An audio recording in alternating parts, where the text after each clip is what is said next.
Good morning, Cosette. How are you? Good. Can you hear me? Yeah, can you hear me? Yes. Okay, good. Well, thank you for Hopefully. joining us this morning. Yeah, how are you doing? Doing well, doing well.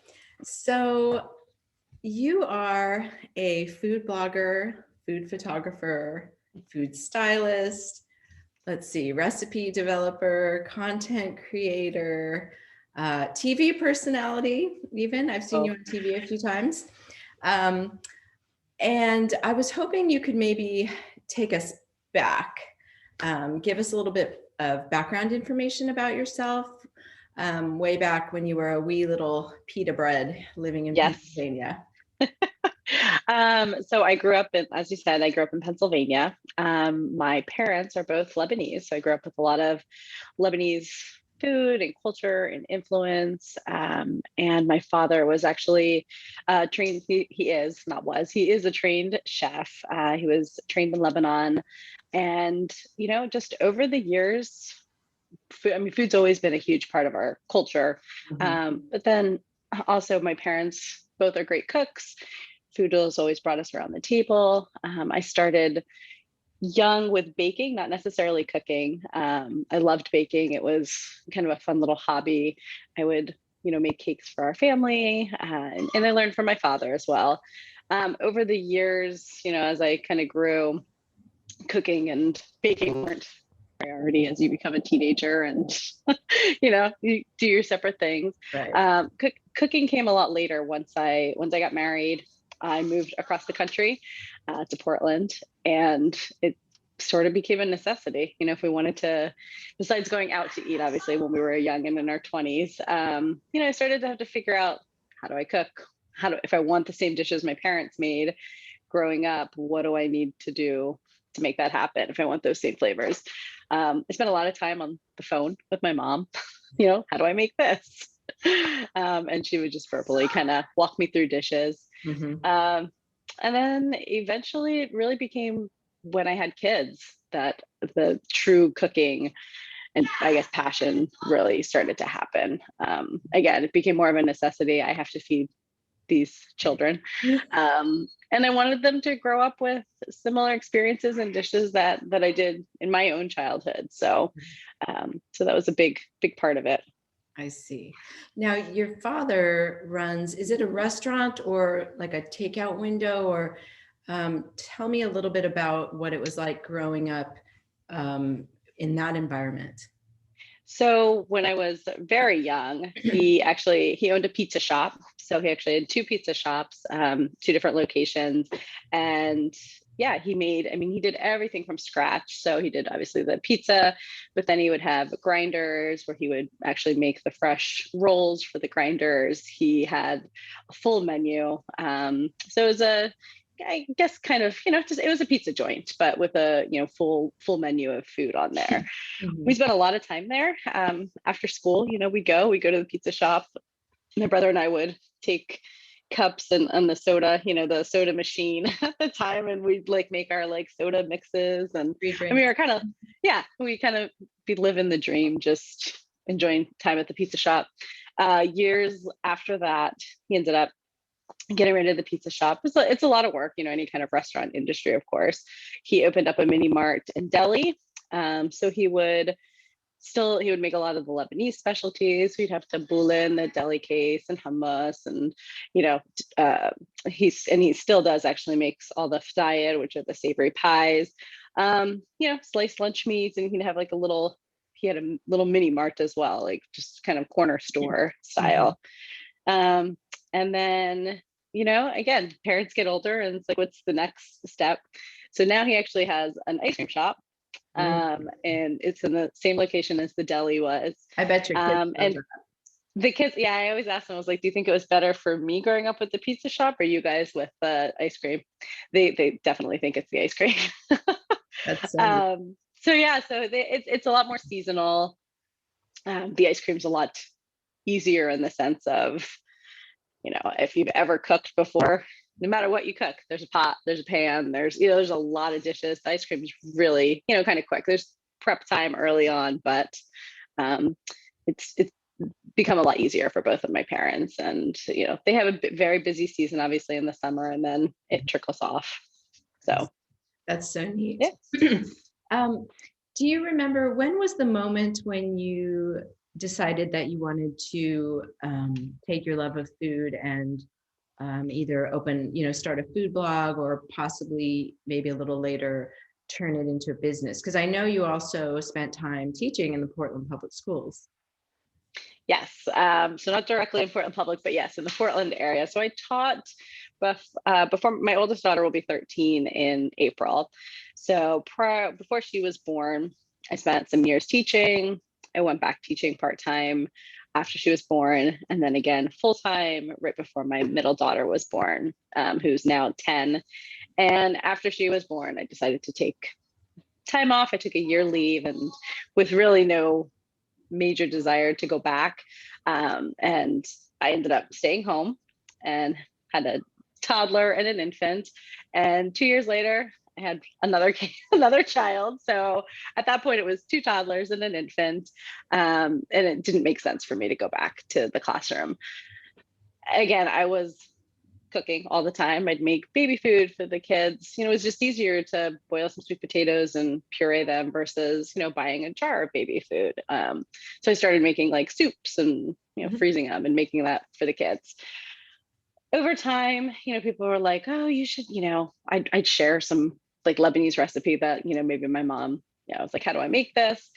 And over time, people were like, oh, you should start a food blog. You should start a food blog. I looked at food blogs. I'm like, gosh, this seems like a lot of work, right? Not only do I have to Which it make is. the recipe, but then it is a lot of work. Then I have to photograph it and then write about it. And I was like, I don't know, I can't do this. I don't have time for it. As the kids got a little bit older, I started to, miss something, some kind of work, something to kind of keep me fulfilled besides dirty diapers and and baby food. So I started dabbling, and it was the early iPhones. I think my first iPhone was like an iPhone, maybe a 4. I don't even know. I can't even remember the number. I think the 4. It was my first smartphone, and I even said to my husband, I was like, "What do I need a smartphone for?" Like, I didn't get it, and I think it was right around 2008. I was like, I don't understand. Like, what's the point of having this? Now I'm an addict, of course. Right. Why have the times changed? But then, slowly, like, I was like, oh, okay, well, I can take like really nice pictures with this. So let me take some food pictures. And I thought they were really good at the time. And then eventually, I'm not even sure which year it was, Instagram became kind of a thing. And, my Instagram feed became flooded with kid pictures, but then I started posting, a picture of what I made for dinner that night. And there's a Portland-based foodie here, and she was offering this like food photography phone course. So like it was just for, phones, and it was at a local restaurant. There was all these dishes, and she was kind of teaching us how to style the food, and then kind of the tips and tricks behind Instagram. Like, I didn't even know what a hashtag was at that point. Mm-hmm. And so I went to this little seminar. I was like, oh my gosh, yes, I can do this. I'm going to like take pictures. This is going to be great. I'm going to hashtag it all. And, I thought this was kind of the big opening moment, and it was fine. Mm-hmm. It was a hobby. It was something I dabbled in. I wasn't good. Like, my photos were pretty horrible. Looking back now, right. But after, I think at that point, probably at least 2 years later, until my youngest started preschool and, was starting to head into kindergarten, I'm like, okay, like maybe it's time to take this a little bit further. And I had a DSLR that just kind of sat around. So I started dabbling with it, and it's like, okay, like, let me try to play with this. Let me see what I can do. And I planned on maybe around 5 or 6 recipes before I launched the blog, because I didn't want somebody to go and just have one recipe on there. So I started, and with not much of a clue on anything besides, okay, I'm going to put all my information out there and take some pictures, share some recipes. And then it just started. And, it's still a work in progress, all of it. Yeah. Well, let's talk about writing recipes, because I know that a lot of your recipes do have some, our Lebanese foods that you grow. Mhm. But you are a little bit more particular, I think, in terms of how you write your recipes. And as opposed to maybe some other blogs that are out there. And I wonder if you could just share, for folks who are interested in publishing recipes, some do's and don'ts, how to write a good recipe, what things to look for and what things to leave out. So there's, I think, kind of twofold. There's writing a blog post, and then there's writing just a straight recipe. I think the Let's biggest, say you're going to write a recipe that you're going to publish on your blog. yeah. So I think the first piece is, authenticity. For me, a lot of the recipes, if they're recipes that my mom or my dad, made growing up, I will literally get those specifics from them, verbatim. Generally, there's not a whole lot of measurements from them. So it's like, oh, pinch of this, or like put it in the oven until it's just brown. And so at that point, I take what they tell me, and having some knowledge of obviously cooking, I'm like, okay, well, I probably need, a teaspoon of salt here. I probably need about, 2 teaspoons of this. And I start to play with it until I have the actual measurements from the verbal recipes that are passed on. If I'm creating a recipe that is not from my parents per se, doing the research is a huge part of it to creating an original recipe. What's out there? So if I have this idea for, I don't know, pumpkin banana bread, or, I have a Tina banana bread, what's out there, and really making sure that I'm staying true and authentic to myself. There's a lot of folks, I think, that take advantage of recipes that are out there, and especially, say it again. Copy them. And copy them like directly. So it's really about, if you are creating an original recipe, of course, it's fine to have influence in other areas, but if you are truly kind of adapting a recipe, making sure that you're giving credit to wherever you're getting it. It's always better to over credit versus under crediting. So if I was inspired by, say, a recipe that you made, Sue, and I'm adapting it, and wanting to, I liked what you made, but I kind of want to take my own twist on it. Like in my blog, I'd probably say, adapted from, Sue O'Brien, and just put a link there. And I think that that's really important, to make sure that you're giving attribution to whoever or wherever you are inspired. And do you normally put your recipes in context, meaning, hey, here are some things to look out for that could go wrong, or here are some mistakes people typically make, or if you don't have this, you could substitute that, or here's why this ingredient is important. How much more besides just the ingredients do you include in a recipe? So I think that, my early blogging days, or I think early blogging days in general, when I didn't know anything about SEO, which is search engine optimization, which is what gets you kind of on the map. That's Right. what, when you're doing Google. The blog posts were more like this lovely history and this story, and sharing, and you can still incorporate some of that, but the rest of the blog post should actually be focused on exactly what you said. Substitutions, adjustments, troubleshooting, all of those pieces should be in pretty much every recipe. And that helps with your, again, search your SEO on any given recipe. Just the more information you have, the better it is. True. And nowadays you can, if people get on your blog and they don't want to read all that, they can just hit jump to recipe, right? You can Exactly. There's always the jump to recipe. So, right. If you don't want to read through it, just head down to the bottom. Okay, I want to talk briefly about how you grew your business. I remember that we met when we were, we had the same number of followers, and you had some goals, and they were specific. And I've watched you achieve those goals, which has been really exciting, with no shortcuts, and no purchasing of followers, nothing like that. Can you talk about No. how you grew your business. What things were you looking to do? What sort of markers were you looking to hit? And just the importance of Mhm. community. I know that you're very community oriented and how that has played a part in growing your business. So for me at the time, again, my blog was, it was kind of slow to start, as I mentioned. Takes a lot of work, a lot of effort. 3 kids. My focus at the time was really, it was Instagram. That was a Right. huge growing piece, and it still is. So for me at that point, it was like, let me try to keep pushing through Instagram. Like, what can I accomplish here? And my goal early on was like, let me, if I can hit 10,000, and as a lot of you know, once you hit 10,000 followers, you get the swipe up feature.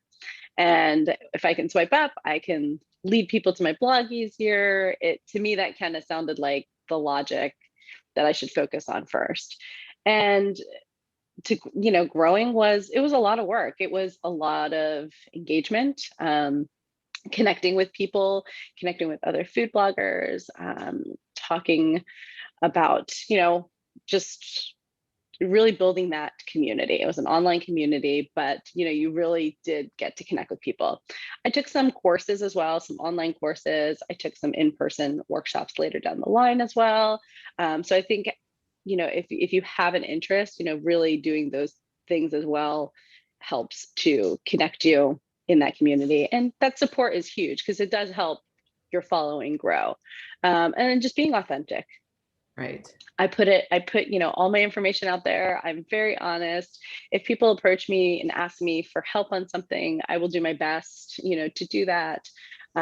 So I think that that's a huge piece of it. And then for Instagram specifically, you know, photography, it's visual. So your work needs to be good. It needs to be, you know, there so folks can see it and appreciate it. Right. Well, we'll get there in a moment, but can you outline what are what are the main ways that your blog earns income now? Like the different things you do in terms of working with brands or doing doing a sponsored post, hosting an event, recipe development for a company. Just tell me what's going on in your world now in terms Yeah. of earning income. And it's funny you say that because I just last night actually published a blog post that actually talks about all of those things and all of those ways. So I you can Oh, share that whenever. Yeah. So it's I think it's different for every blogger. It depends on kind of where your focus is. For me specifically, most of my income as of right now has come from sponsored content. So that's me working with companies, whether I reach out or they reach out, and generally it's doing recipe development for a particular food product. Um, Create a recipe, develop you know, photos for that recipe, and then share it on my blog, typically on their social channels as well as my social channels. And that's been a huge part of my business. At this point, I do earn ad revenue on my blog as well. So once you hit a certain number of monthly page views on your blog, you can apply for an ad revenue service. And that just means that every time somebody goes to my blog, there are ads on there. And I actually talk about that in the blog post. Think of it like back in the old days when you used to watch commercials on a TV show. You know, you get the content, but you watch these commercials. And like you said, there's always a jump to recipe button, but those ads on there help me to generate passive income. So you get a free recipe, I get a couple bucks kickback for you, you know, heading to my site. right. So those are the big ways. There's a ton of other, you know, some folks do food photography courses now or business courses. You know, really selling your knowledge is a big one. Mhm. You can sell, you know, stock photos is another way. I'm actually hoping in the next month to offer some online cooking classes, which has kind of become a big piece. So that's on the horizon. I think Oh, that's one of that's my Did next you do that like on a steps. separate platform, like that's within your blog? No, it's actually it's through a company that will handle kind of all of the back end Okay. pieces of it. And it will be through just kind of a Zoom meeting, but they will handle the setting up the emails and the information. And I basically am just kind of promoting it and selling the classes. Okay. So, but there's people who do it and host directly. Right. So working with brands, how did you just start reaching out right away to sort of brands that, made products that you used a lot, just saying like, hey, I'm Cosette, I love your product. Would you tell us about how did you break in? I mean, I know that numbers can be a part of that, are a part of that, because the more page views you have and the more followers you have, the more likely your work is to get seen. And so the exposure value for them is greater. But how did you start? So, and when we talk about exposure, it depends. It depends on what you're looking for. So if you're looking on promoting their product as an influencer, and I hesitate to say that word, but I mean, if you are in the social world and you have those followers, yeah, sure, you are considered an influencer. But if you're reaching out to a brand because you are a product photographer or just a straight food photographer, I think that's a completely separate ballgame. You can have 1,000 followers, but if your work speaks for itself and you're really pitching to do food photography for them, not to promote, but just for their use, whether it's web use or if you're doing it for print, then you don't need that big following. Right. That's kind of a different What do niche. you do? Yeah. For what I do, I started just reaching out. Like I think about companies. I started mostly local, like Portland companies at that point. I'm like, okay, like who are some smaller local companies that I can reach out to? And one of the first things I did actually was for our school auction. And I reached out to which is a local cast iron company, and asked them about donating a pan to our school auction. And, I reached out via Instagram. I got a response right away. And I remember the words saying, because of like my status, basically my influence, like they were willing to, offer me a pan. And I think that kind of went to my head. I think I maybe had 2,000 followers. But I was like, oh my gosh, I was like, I have influence. I like it did. I think it went to my head completely, which was a good thing. But, at that point, then I started, like, who else can I work with? Who else can I reach out to? Again, I took an online photography course and learned a little bit more about, how to reach out to brands and how, where do you start with that? Mhm. And oftentimes I'd message through Instagram, or I'd go to their Facebook page and ask for a contact there. Right. And it was slow, and I didn't get paid a ton. I do some work for free at the time. I did, and do I regret it? Yes, because I don't think you should do anything for free, even if it's, if you're getting a case of chips or crackers, like, is it really worth it for you to put your time and effort into it? If they're giving you a refrigerator or yeah, a range, like a gas range, then that might be a different story for, trade. But, Right. just always think about it. You don't want to be doing the work for free. Set your goals and, what is your worth and what's your hourly rate. True, So true. Okay. I know that you are working with a DSLR, so a digital camera, but I know yeah. that on your Instagram stories, and I love watching you, cook through a recipe. It's very helpful, but you're not using a videographer. You're using No. yourself and your phone. And Yeah. do you have your little setup behind you? Can you show us what that looks like? Um, Kind of. I can show you like the monstrosity that Oh, there we go. um if I'm about this too, I don't always use this. I kind of hand hold it. Mhm. But if I want to do kind of just top down videos, for Instagram or whatever it might be, I'll use this mount, and it goes up, as you saw, the arm fully adjusts and rotates, and you can make it kind of do whatever you want to. So it's really helpful. So if I wanted to do something kind of straight on or angled, Oh, I see. so I use my phone a lot for Instagram stories, TikTok now.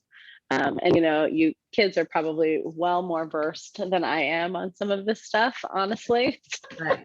So, But something like that but yeah, is I mean, I encourage folks to use a tripod if possible, or some kind of stabilizing yeah, element. Not only does it free up your yeah, hand and get rid of, the shadow of your arm holding your phone out, but it'll give you crisper, sharper photos, and just allows you to video yourself too, or even take a still picture.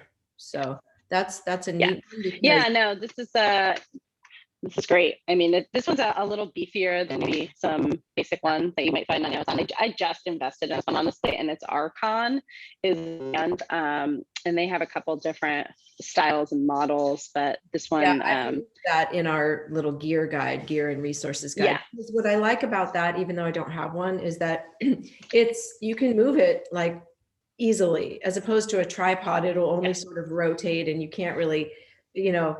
So I like that. I might check one of those out someday. Yeah, I mean, I think there are a lot of folks that do have like a phone attachment for their standard tripod. Yes, I That do. just like my tripod's so big. Yeah, it's so big. So for me to like have that out and pull it out every single time I want to just do some Instagram stories, it just seems too cumbersome. So this is a good alternative for that. That's neat. What sort of tips would you give students who, if you could, because I know there are, I mean, we're going through a lot of content and a lot of information, from photography basics to composition to actually taking the picture using Lightroom mobile app to editing. And it's a lot of stuff to take in. If you had to sort of distill some tips down on how to improve your photography using a phone, Yeah. what would you say? What would be your top tips? I would focus on, that composition. So looking, gaining inspiration, whether it's through Pinterest or whether it's through Instagram, what kind of speaks to you? Are you geared more toward, do you find yourself like really loving moody shots and, maybe shots with like hand and motion in it, where like definitely a tripod or something like this is going to be helpful? Are you geared more toward just like a straight flat lay? Like what's your aesthetic? And I would study that for a little bit to see what, kind of drives you.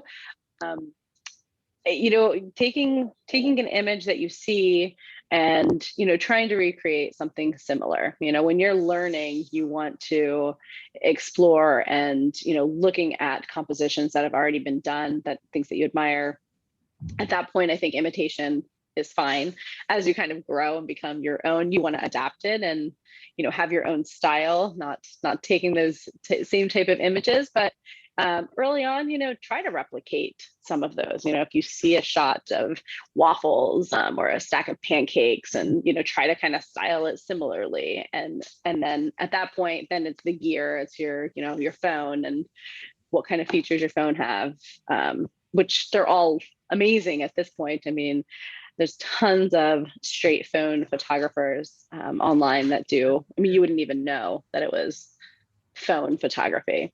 Right. I know you mentioned Lightroom Mobile, which is a huge tool. I also use Snapseed. I like Snapseed, which is Google's editing software. So kind of finding one that, works for you and you can hone in your style is big. Mm-hmm. Neat. Yeah, we talk about that in our first lesson, which I call like visual literacy, where you're sort of just collecting and organizing just thousands of images. It gives you sort of a visual bank to remember what you're trying to emulate, So that's a really good suggestion. Tell us about, if there are any, now this question might, come up blank, because I've been to your house at Thanksgiving and seen you cook for like 40 people. Oh, but yeah. I ask you, are there any foods that either you are cooking for your blog, or maybe a brand has asked you to develop a recipe? Any foods that just vex you, that you just think, I never want to make that because it's so hard to cook, or I can't photograph it because it's brown and it won't look nice. Like, what are there some foods that just vex you? I think on a different kind of note, not necessarily because of, not being able to photograph them, but for me, I really do stay true to products or foods that I use. Mhm. And actually in the post that I wrote yesterday, I actually talk about this. Like, you will probably never ever see a tofu recipe on my site. I don't use tofu. So if a tofu brand approached me, and I've had like the vegan meat companies like contact me, and I'm like, yeah, I'm like, that's not really my jam. Like, I appreciate you reaching out to me, but for me, like, yeah, granted, it's money like that I could be making, but it's not authentic. So for me personally, I really stick with things that I'm going to use. Like, I'm not going to try to advertise to my followers a product that doesn't resonate with me. So I will turn companies down if it's not something that I will use in my cooking repertoire. So yeah, Gotcha. that's a big thing. That's just me. Not every food blogger may feel that way, but that's my personal philosophy. Okay, tell me what it's like being on TV, because I know you've been on KATU a bunch of times. Are you Yeah. actually talking to, do they have like a mock little audience for you? Like, let's say pre-COVID, okay? Or are Yeah. you just staring into lights? So the set is empty besides the, cameraman, producers, myself, and the host, whoever I'm cooking with. They have a person that comes and mics me up and does all that, but yeah, there's no audience, or at least on this particular set. They had talked about it, like, had trying to get small groups or something to come to sit and watch, but and then COVID, there's COVID now, so we've done like virtual cooking. But yeah, it's kind of fun, and the first time everyone's like, oh my god, aren't you so nervous, and it didn't feel super nerve-wracking. I don't know, I kind of just went in and talked. I think it's like 6 minutes, or it's a really short amount of time. Mhm. So for 7 minutes, like, you have to be very, very prepared. So every single item is prepped and ready to go. So I mean, it's a couple hours prior to me heading to the set and having a finished dish, having a this, so everything has to be ready and done to kind of steam blow through a recipe. Mhm. Um, so it's just kind of that time management piece. Yeah. Now, how did that happen for the first time? How did you get involved with that? Um, a friend of mine had another friend who would go on there, and we connected somehow. She's like, I can, connect you with the producer, and if you ever think about doing that, I'm like, okay, like, sure. So I emailed the producer at that time, and she's like, oh, sure, like, let's have you on. And once they have you on once, and they realize, okay, you can do this, and you're not like frozen in front of a camera, or having any major malfunctions, they ask you to come back over and over. It's not paid at all. I'll be like completely candid. It's more self-promotion to some extent, and experience. And so yeah, it's not a paid gig. It's a lot of work for not being paid. That's good to know. But I it's good exposure. It's good exposure. True, true. I also wanted to ask you, because I know we haven't talked about this in a little while, but I know at one time there was some talk on your part about possibly developing a food product, namely toum, which is that wonderful Hmm. Lebanese garlic spread that I can't live without. Yes. And I know that you must still be making it all the time. I'm thinking about the time that we photographed you in a New Seasons, I think it was, with just like a Oh, yes. shopping cart full of garlic cloves. And I think one of those pictures, Garlic. one day I went into New Seasons and it was like on that billboard, like, there's Cosette. But I think you told me that you had enrolled in like a food safety or some kind of class to be able to get certified to do that. Are you still working on that? No, so I did research to see about, kind of taking the class to work on, learning about packaging. The class itself, I spoke with someone who kind of runs the program, and it wasn't quite the right fit, but it's through Oregon. I think it's Oregon State University, but it's offered downtown at the Food Innovation Center is where they Oh, yes. I know. have these classes. And I don't know with COVID. Yeah, so I don't with COVID right now. I'm not sure. I met also with a consultant who kind of helps folks get products to market, and I really kind of weighed out like, is this something I really want to do? At the time, we were in a different home, and to get a home kitchen certified, like there's a lot of steps to that. Mhm. Um, it just wasn't. It just didn't pan out at that time. Will I do it eventually? Maybe. I don't know. It depends on where my, kind of focus and passion ends up being. But yeah, that's definitely an option. And Food Innovation Center is a resource I would start with. And then again, there's a couple of people in Portland here that consult. So I can always give you that name if someone has interest. I think I know who you're talking about. And also, again, just reaching Yeah. out to the folks, who you see have, I know chefs who have gone on to develop, a line of products or, a hot sauce or something like that. And just saying, hey, like, Yep. how did you do this? Like, is it worth it? Or, Mhm. um, okay. Yeah. I wonder, And I think there's a lot more involved in it than you would think, oh, and there's a lot like of everything. testing, and there's like panels that things go to. It's quite a lot. Right. Yeah. Right. So I wonder if there is a food related skill that you wish you had, like if you could, one that you want to improve on, or food related skill. Oh gosh. that's a tough one because I think, are unbelievable, are legendary. oh, you're sweet. Yeah. You're sweet.